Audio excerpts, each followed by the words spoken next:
ku danna subscribe, kana ku danna ƙararrawa domin samun shirye-shiryenmu cikin sauƙi.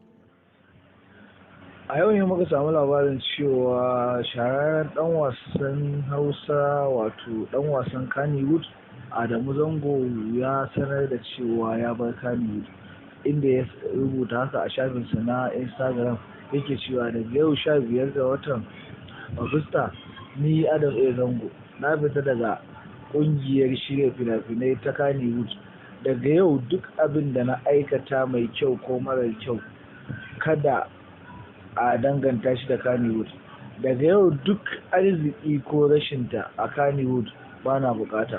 Wannan haƙƙina ne na right. Kada al'umma su yi min mummunar fahimta. Babu dokar ƙungiyoyinta a kaina.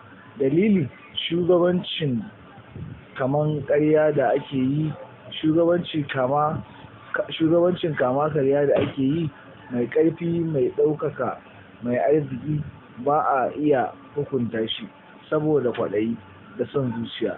Na zama independent filmmaker, inda ya rubuta hakan a shafinsa na Instagram, inda ya samu like daga wurin mutane 12,266, inda Adam A. Zango yake cewa ba laifi bane ga duk wanda ya ce fita daga Kannywood. Misali, India suna da Bollywood, suna da Mollywood, suna da Tollywood. Daga yau duk wanda zai yi aiki da ni a shirye nake, amma banda Kano, don gudun kada in karya dokar 'yan Kannywood. Shin hakan ya samo asali ne ko kuma menene dalilin yin haka?